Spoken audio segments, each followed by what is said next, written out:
Difficult roads can carry you beautiful destination. అంటే ఎగుడు దిగుడు రోడ్లు నిన్ను అందమైన గమ్యానికి చేరుస్తాయి అనమాట. అంటే మీరు చూసినట్లయితే కొండ ప్రాంతాల్లో ఒక జలపాతం కానీ ఒక అందమైన ఏరియా కానీ ఉన్నట్లయితే అలాంటి ప్లేస్కి వెళ్ళాలంటే ముందు ఎగుడు దిగుడు రోడ్లు, ఇరుకు రోడ్లు దాటుకుని వెళ్ళినప్పుడే మీకు అందమైన డెస్టినేషన్ చేరుకోగలరు.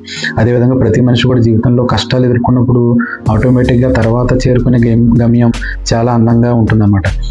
మన రాజకీయాలు చూసినట్లయితే నారా చంద్రబాబు నాయుడు గారు తన ఊరికి రోడ్డు కూడా లేనటువంటి ఊరి నుంచి వచ్చి ఆయన ఎంఏ ఎకనామిక్స్ తిరుపతిలో చదివి చాలా అద్భుతమైనటువంటి నేతగా ఎదిగినటువంటి ముఖ్యమంత్రి మన నారా చంద్రబాబు నాయుడు గారు. అదేవిధంగా ఇంకొక వ్యక్తి చూసినట్లయితే వైఎస్ జగన్మోహన్ రెడ్డి గారు.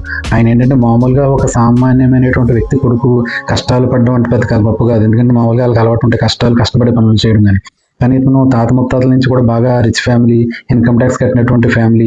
అందువల్ల అలాంటి వ్యక్తిని అన్ని కష్టాలు పెట్టినా సరే సింగిల్గా విజయం సాధించి మక్కువని ధైర్యంతో చిరునవ్వుతో ముందుకి వెళ్తున్నటువంటి వ్యక్తి వైఎస్ జగన్మోహన్ రెడ్డి గారు.